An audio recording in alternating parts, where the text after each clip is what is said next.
Hey everybody, it's Matt Walker here with the Choir Director Corner, and I know that it's the fall concert season, or for many of you getting into the fall concert season. I know we have a fall concert coming up here in just a little over a week and a half, and so I thought I would share with you today one of the tools that I use for my concerts. It's really made my life a lot easier, and hopefully this is something that you will find useful as well. So this is the Zoom H5 Handy Recorder. Now there are a lot of bells and whistles on this thing, but honestly there are just some basic features that I use with this to then record our concerts, and you can use those recordings then for assessment purposes. If you've got some social media places where you like to post some recordings, you can do that as well. So I just wanted to take a little time today and go through a little tutorial of this thing, which is an awesome piece of equipment. So a quick run through of the device itself. Here on the top of the device, you'll notice this is a microphone capsule, and there are different microphones that you can get for this device, depending on what your needs are as far as audio goes. This is the one that comes with the Zoom H5 Handy Recorder, and so this is the one that I've used for all of my concerts, and this works great. And so this dial here at the top, all that is that's managing the recording level.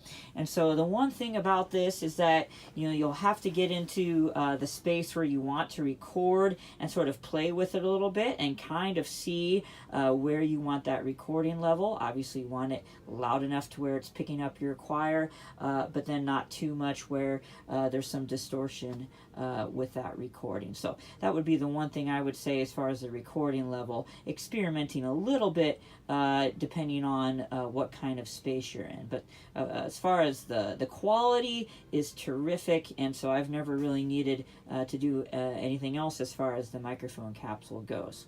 So here it's some pretty basic controls here. So you've got your stop, you've got your record, you can go back, forwards, playing and pausing. So if you would like, you can, as you're recording, you can stop and then go back and play it just from this recorder, and so you can kind of check it from there. My preference is to, if I'm checking a recording, or say I'm recording a rehearsal, and so then I want to then play the recording for the choir so that they can go back and evaluate it. The nice thing about this is that it records directly to an SD card. It just pops right into this slot here. It's up to 32 gigabytes on the SD card, which gives you tons and tons of space as far as recording memory on that. So you can literally just pop that out, pop that into the SD card slot on your laptop, and then play the recording that way. Some other things here on the side, there is a line out plug-in, and if you ever do any sort of video projects and you would like the audio to be a little bit better than maybe what's on your video camera, this line out will allow you to hook up into your video camera, and you can use the audio from the H5 Handy Recorder as your audio for your video. So it's a little bit better quality. Here you've got a headphones jack, so if ever you're listening to it and you just want to listen to it through headphones, you can do it that way.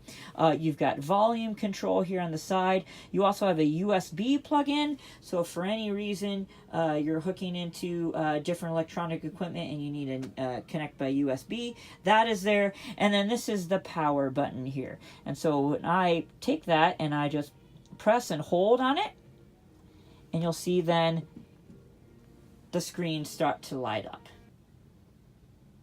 So now that we've got the device powered up, you can see the display.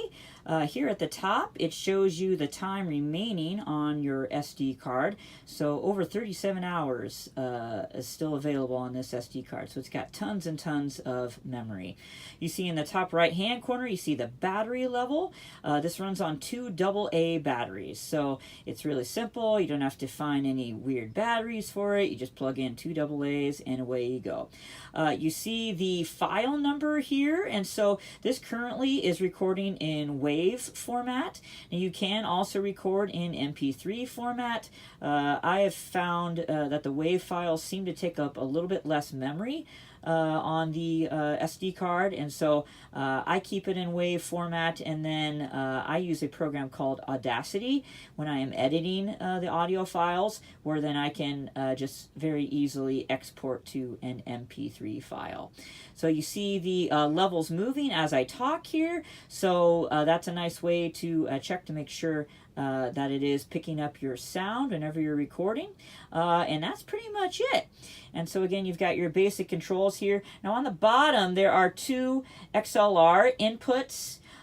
You can use these to connect to different microphones, condenser microphones. You can connect this to a mixer. You can connect this to keyboards and other instruments.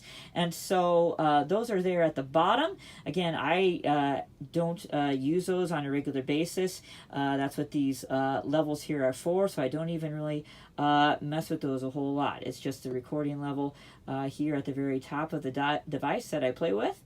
And so you simply, when you're ready to record, you simply press the red circle, and you can see how the timer then starts so that you can see how long your recording is. And it's also got a circle in the top left corner as well. That's sort of the recording marker that you are then recording. And so you see I've got 5 other recordings on there because this says Zoom 0006. And so it just goes up automatically to the next number. And as I'm talking, again, you can see the levels. And so then when you are done recording, you simply press the stop. And there you are. And then it goes back to your home screen. And it again has updated the time remaining on your SD card. So then when you're done with your recording, you simply come back over here to the side, click on the SD card, it pops right out. And again, you're just plugging that right then into your laptop, wherever you want to edit or download your files, and you're good to go. So one more thing about this device, if you're thinking, well, how does this mount to, what do you use? Use a tripod? And I do. I use a video camera tripod. And so here on the back, you're seeing this. It just screws right into the top of a video camera tripod. And so it literally just sits right on top, just like a video camera would. And so then you can manipulate that, maneuver that however you like on the tripod. So that's pretty much about it. That's how I use the Zoom H5 handy recorder for all of my recordings, my concert recordings, also rehearsal recordings, using those for different assessment purposes. And so it's really, it produces a really good quality recording that you'll be pleased with, but also it's very simple to use. Again, lots of bells and whistles with this that we don't necessarily need, at least I don't necessarily need as a choir director. Some things maybe if you do some other projects that you might find useful, but really very easy device to use. So if you'd like more information on the Zoom H5 handy recorder, you can visit www.choirdirectorcorner.com/tools. Again, that's www.choirdirectorcorner.com/tools. And on that page, I have a list of some top choir director tools, things that I use on a regular basis that I really have found invaluable, that I really just couldn't live without.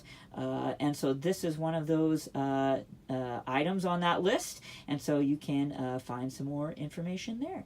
So I hope you found this short tutorial useful, and I hope this is a device that you will find useful in your teaching and in all the different duties that you find yourself doing as a choir director. So thanks so much for viewing, and we'll see you next time. Bye-bye.